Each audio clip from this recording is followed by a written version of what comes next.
नमस्कार दोस्तों, स्वागत है आपका स्टडी फॉर सिविल सर्विसेज में। वीडियो को पूरा देखिए। कोई भी आपका फीडबैक है, कोई सजेशन है, तुरंत वीडियो में कमेंट करके जरूर बताइए। अच्छा लगे तो वीडियो लाइक जरूर कर लीजिए और ऐसे वीडियो लगातार फ्री में पाने के लिए चैनल को तुरंत सब्सक्राइब कर लीजिए और बेल आइकन को जरूर टैप कर लीजिए ताकि आगे भी सारे वीडियो आपको मिलते रहे। यूट्यूब में फॉलो करते हैं तो प्लीज ये वाला फ्री टेलीग्राम चैनल जरूर ज्वाइन करिएगा। सारे नोटिफिकेशन, सारे अपडेट यहीं पे आते हैं, ध्यान रखिएगा। स्टडी फॉर सिविल सर्विसेज का कोई भी पेड ग्रुप अगर आपको ज्वाइन करना है तो सिर्फ 8564809606097523864555 यही नंबर है हमारे, सिर्फ जहां पे कॉल या व्हाट्सएप कर सकते हैं।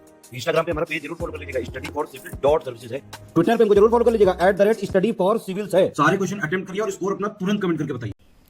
नमस्कार दोस्तों, आप सभी का स्वागत है स्टडी फॉर एग्जाम में। दोस्तों, आज से हम लोग यूपी पीटी के लिए सामान्य अध्ययन की एक सीरीज शुरू कर रहे हैं जिसमें हम लोग 30 क्वेश्चन देखेंगे। वीडियो शुरू करने से पहले आपको बताना चाहता हूँ, यूपी पीटी का हमारा फुल पेड ग्रुप चल रहा है। अगर आप हमारे पेड ग्रुप से जुड़ना चाहते हैं तो दिए गए नंबर पर कॉल कर जानकारी प्राप्त कर सकते हैं। तो दोस्तों, देखते हैं पहला प्रश्न लोग। प्रथम वित्त आयोग का गठन किस वर्ष हुआ था? 1947, 1949, 1951 या 1952? तो इसका जो सही आंसर है वो ऑप्शन सी 1951 में प्रथम वित्त आयोग का गठन किया गया था और इसके जो अध्यक्ष चुने गए थे वह केसी नियोगी जी थे।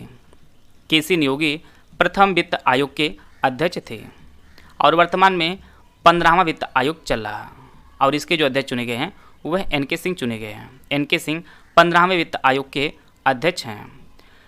वित्त आयोग का जो गठन है वह प्रत्येक 5 वर्ष के अंतराल पर किया जाता है और इसका जो गठन है वह राष्ट्रपति करते हैं। राष्ट्रपति वित्त आयोग का गठन करते हैं। वित्त आयोग के गठन संबंधी जो प्रावधान है, इसका जो वर्णन है वह आर्टिकल 280 में किया गया है। आर्टिकल 280 में वित्त आयोग के गठन संबंधी प्रावधान का वर्णन किया गया है। तो पहले वित्त आयोग का जो गठन किया गया था वह 1951 में किया गया था और इसके जो चेयरमैन चुने गए थे वह केसी नियोगी जी थी और वर्तमान में 15वां वित्त आयोग चल रहा है और इसके जो चेयरमैन है वह एन.के. सिंह है और इसका जो वर्णन वह आर्टिकल 280 में है। आते हैं अगला प्रश्न लोग। यहाँ पे आपको पहचानना है कौन सही सुमेलित नहीं है। 4 दर्रे दिए गए हैं और उससे संबंधित राज्य दिया गया है। इसका जो सही आंसर है वो ऑप्शन बी नाथुला जो दर्रा है वह अरुणाचल प्रदेश में नहीं है, यह आपके सिक्किम में है और यह भारत और तिब्बत को जोड़ता है। बाकी तीनों सुमेलित हैं कि लिपुलेख जो दर्रा है वह आपके उत्तराखंड में है, रोहतांग दर्रा हिमाचल प्रदेश में है और पालगढ़ जो दर्रा है वह आपके केरल में स्थित है। आते हैं अगला प्रश्न लोग। रेशम के कीड़ों का पालन क्या कहलाता है? सेरीकल्चर, पोमोलॉजी, एपीकल्चर या पीसीकल्चर?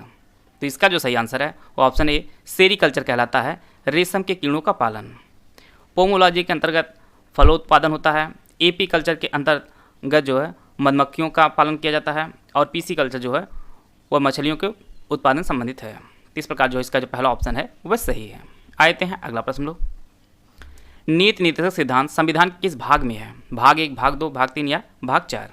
तो इसका जो सही आंसर है वो ऑप्शन डी संविधान के भाग 4 में नीति निर्देशक सिद्धांत का जो है वर्णन किया गया है और यह आर्टिकल 36 से लेकर 51 के अंतर्गत जो है इसका वर्णन किया गया है और यह आयरलैंड के संविधान से लिया गया है। यह सभी फैक्ट जो है आप लोग नोट कर लीजिएगा। इस सिद्धांत का जो उद्देश्य होता है वो लोगों के सामाजिक आर्थिक न्याय को सुनिश्चित करना इसका उद्देश्य होता है। नीति निर्देशक सिद्धांत का जो संविधान के भाग 4 में वर्णित है और वर्तमान में भारत संविधान में कुल 12 अनुसूचियाँ और 25 भाग हैं। आते हैं अगला प्रश्न लोग। चौथी पंचवर्षीय योजना का कार्यकाल कितना था? इसके लिए 4 ऑप्शन दिया गया, आप लोग ऑप्शन पढ़ लीजिए। इसका जो सही आंसर है वो ऑप्शन ए 1969 से 1974 के मध्य जो है चौथी पंचवर्षीय योजना का कार्यकाल था। भारत में कुल 12 पंचवर्षीय योजना चलाई गई है और पहली जो पंचवर्षीय योजना कार्यकाल था वह 1951 से 1956 के मध्य था, पहली पंचवर्षीय योजना। और चौथी जो पंचवर्षीय योजना थी वह 1969 से 1974 के मध्य थी। आते हैं अगला प्रश्न लोग। मध्ययुगीन इतिहास में कौन सा युद्ध था जो जल और थल दोनों पर लड़ा गया था? चंदेरी युद्ध, खानवा का युद्ध, घाघरा का युद्ध या पानीपत का प्रथम युद्ध? तो इसका जो सही आंसर है वो ऑप्शन सी घाघरा का युद्ध जल और थल दोनों पर लड़ा गया था और यह युद्ध 1529 में बाबर और महमूद लोदी के मध्य लड़ा गया था जिसमें बाबर विजयी रहता है। चंदेरी का युद्ध 1528 में बाबर और मेदिनी राय के बीच लड़ा गया था और इसमें भी बाबर जो है विजयी रहता है। खानवा का युद्ध 1527 में बाबर और राणा सांगा के मध्य हुआ था और बाबर इसमें भी विजय प्राप्त करता है। और पानीपत का युद्ध जो काफ़ी फेमस है, यह 1526 में इब्राहिम लोदी और बाबर के मध्य हुआ था और इसमें भी बाबर जो है विजयी रहा है। कभी कभी यह प्रश्न जो है आपको आरोही अवरोही क्रम में जो है सजाने को दे सकता है कालक्रमानुसार। तो इसका जो सही आंसर है घाघरा का युद्ध जो 1529 में लड़ा गया था। आते हैं अगला प्रश्न लोग। निम्नलिखित में से कौन सा देश कैस्पियन सागर से सीमा नहीं बनाता है? अजरबैजान, ईरान, इराक या कजाकिस्तान। आप लोगों को आसानी समझने के लिए यहाँ पे मैप का प्रयोग किया गया है। ये आपका कैस्पियन सागर है और इसकी जो सीमा है वह अजरबैजान से लगती है, कजाकिस्तान से लगती है और ईरान से लगती है, परंतु इराक से नहीं लगती है। तो इसका जो सही आंसर है वो ऑप्शन सी इराक। कैस्पियन सागर जो सीमा है वह इराक से नहीं लगती है। इसकी जो सीमा है वह कजाकिस्तान, इराक और अजरबैजान से लगती है। आते हैं अगला प्रश्न लोग। स्ट्राम्बोली क्या है? एक प्रसुप्त ज्वालामुखी, जागृत ज्वालामुखी, शांत ज्वालामुखी या इनमें से कोई नहीं। तो इसका जो सही आंसर है वो ऑप्शन बी जागृत ज्वालामुखी।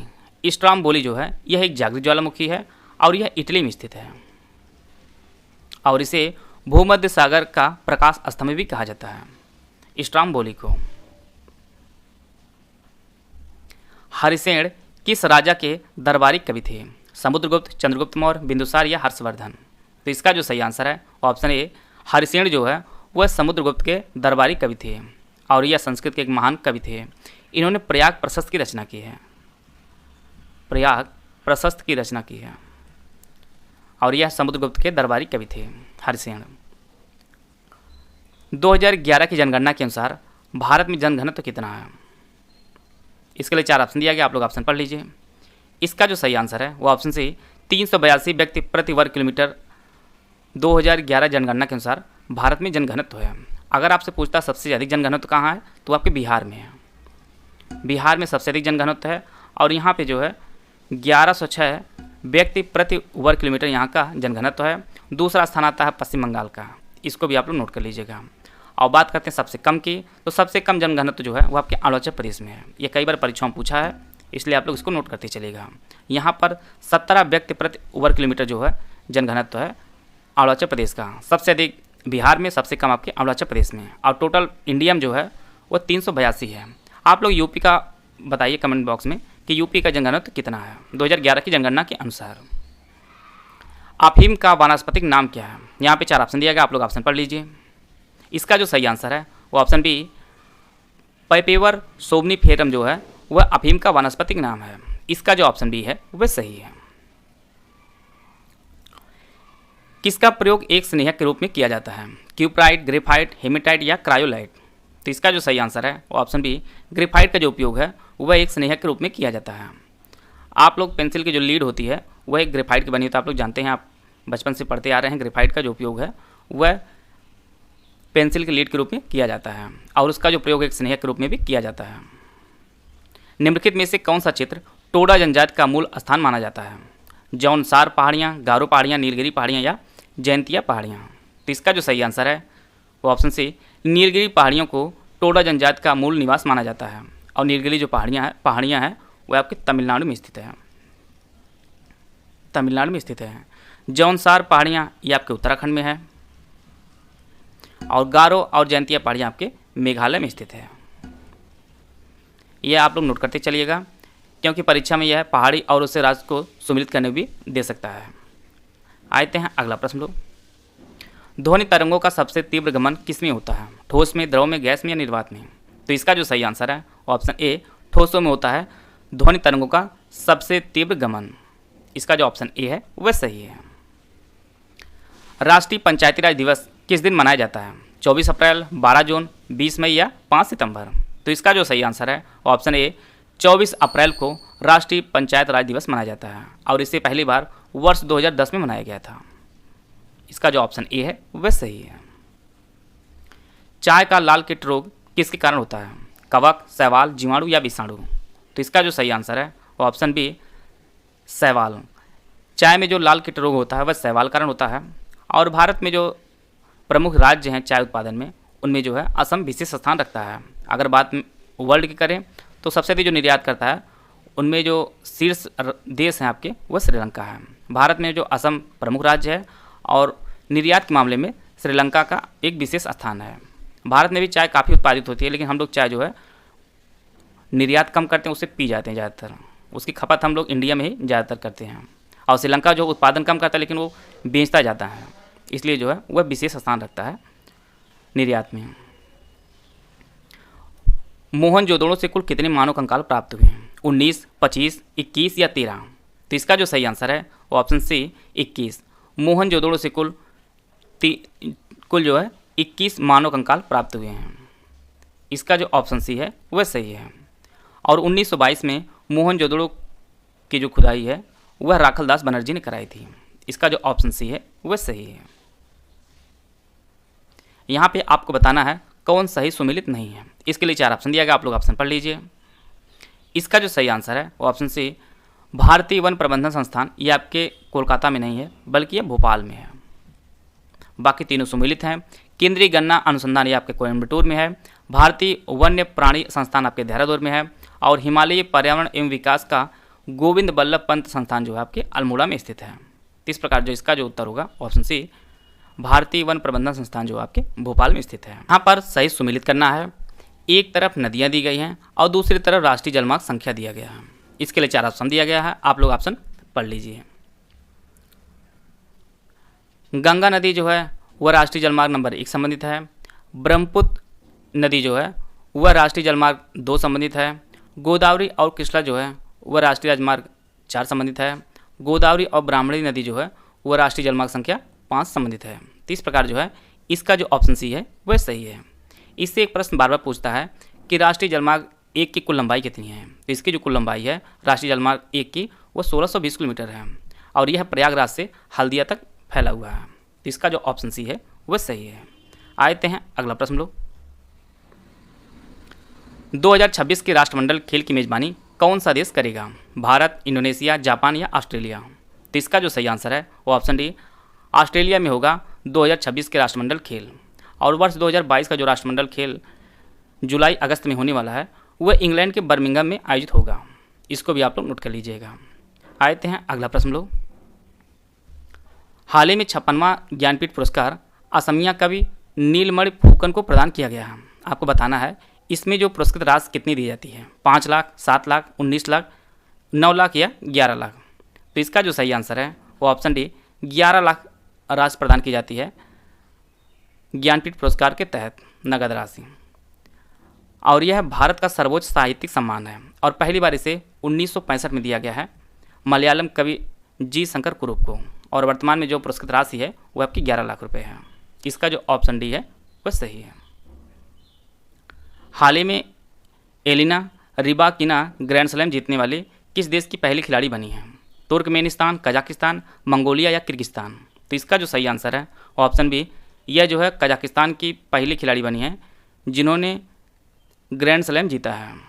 बात करते हैं कजाकिस्तान की, तो कजाकिस्तान की जो राजधानी है वह नूर सुल्तान है और यह विश्व का सबसे बड़ा अस्थलरुद्ध देश भी है। यह कई बार परीक्षाओं में पूछा है अस्थलरुद्ध देश वाला प्रश्न। आप लोग कमेंट बॉक्स में बताइएगा कि दूसरा सबसे बड़ा अस्थलरुद्ध देश कौन सा है। सबसे बड़ा जो है वह आपका कजाकिस्तान है और इसकी जो राजधानी वह नूर सुल्तान है।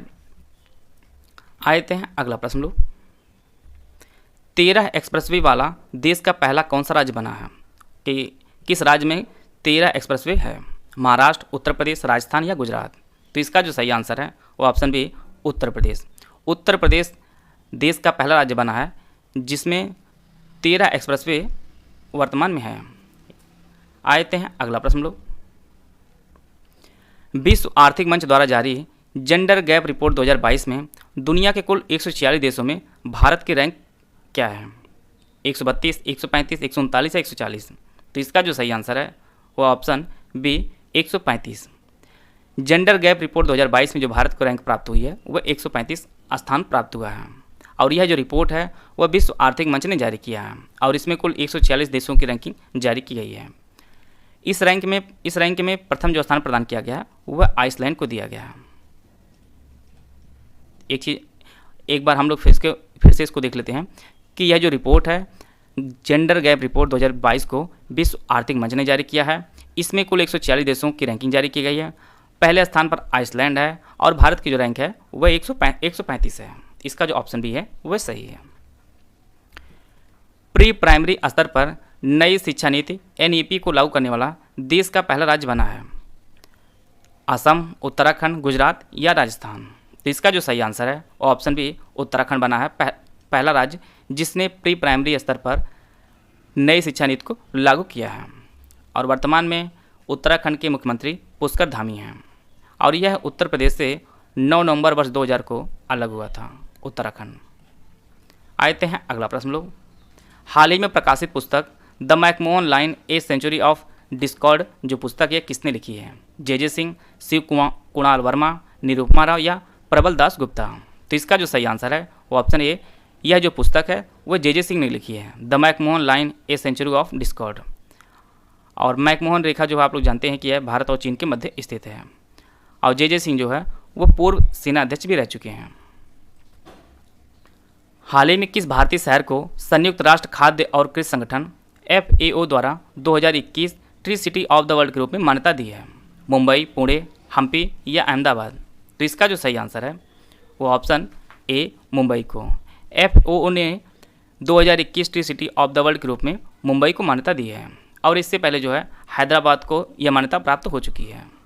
बात करते हैं FAO की, तो इसकी जो स्थापना है वो वर्ष 1945 में इसकी स्थापना हुई है और इसका जो मुख्यालय है वह रोम, इटली में स्थित है। आते हैं अगला प्रश्न लोग। हाल ही में खबरों में रहा NMC 2170 क्या है? इसके लिए 4 ऑप्शन दिया गया, आप लोग ऑप्शन पढ़ लीजिए। इसका जो सही आंसर है यह जो है भारत की पहली लिथियम आयन सेल है NMC 2170। भारत की पहली लिथियम रिफाइनरी जो है यह गुजरात राज्य में जो है स्थापित की गई है। ये आप लोग नोट कर लीजिएगा, ये आपके करंट अफेयर का भी प्रश्न है। आते हैं अगला प्रश्न लोग। भारत के किस शहर को शंघाई सहयोग संगठन की पहली सांस्कृतिक और पर्यटन राजधानी जो है घोषित किया जाएगा? हैदराबाद, बेंगलुरु, वाराणसी या चेन्नई। तो इसका जो सही आंसर है वो ऑप्शन सी, वाराणसी को SCO की पहली सांस्कृतिक और पर्यटन राजधानी जो है वो घोषित की जाएगी। बात करते हैं शंघाई सहयोग संगठन की, तो इसकी जो स्थापना है वह वर्ष 2001 में इसकी स्थापना की गई है और वर्तमान में इसके कुल 8 सदस्य देश हैं। और भारत और पाकिस्तान वर्ष 2017 में शंघाई सहयोग संगठन के जो है एक सदस्य के रूप में चुने गए थे और इसका जो मुख्यालय है वो बीजिंग, चीन में स्थित है।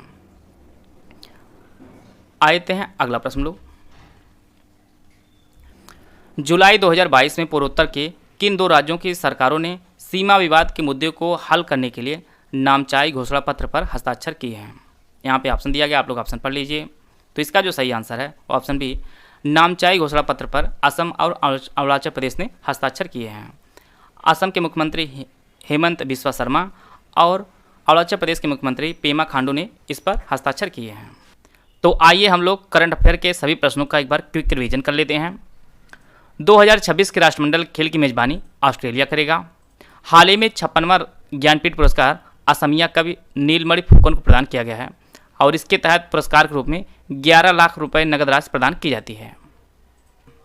एलिना रिबाकिना ग्रैंड स्लैम जीतने वाली कजाकिस्तान की पहली टेनिस खिलाड़ी बनी है।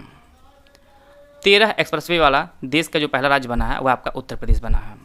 विश्व आर्थिक मंच द्वारा जारी जेंडर गैप रिपोर्ट 2022 में दुनिया के 146 देशों में भारत की जो रैंकिंग है वह 135वीं है। प्री प्राइमरी स्तर पर नई शिक्षा नीति NEP को लागू करने वाला देश का जो पहला राज्य बना है वह आपका उत्तराखंड बना है। हाल ही में प्रकाशित पुस्तक the McMahon line a century of discord जो पुस्तक है वह जे सिंह ने लिखी है। हाल ही में मुंबई शहर को संयुक्त राष्ट्र खाद्य और कृषि संगठन FAO द्वारा 2021 tree city of the world के रूप में मान्यता दी है। NMC 2170 यह भारत की पहली लिथियम आयन सेल है और भारत के वाराणसी शहर को शंघाई सहयोग संगठन की पहली सांस्कृतिक और पर्यटन राजधानी के रूप में घोषित किया जाएगा। और जुलाई 2022 में पूर्वोत्तर के असम और अरुणाचल प्रदेश राज्यों की सरकारों ने सीमा विवाद के मुद्दे को हल करने के लिए नामचाई घोषणा पत्र पर हस्ताक्षर किए हैं। तो आशा है आप सभी को बहुत कुछ जानने को मिला होगा। वीडियो अगर आपको अच्छा लगता है आप लाइक कर सकते हैं, चैनल सब्सक्राइब कर लीजिए। वीडियो को पूरा देखने धन्यवाद। जय हिंद, जय भारत।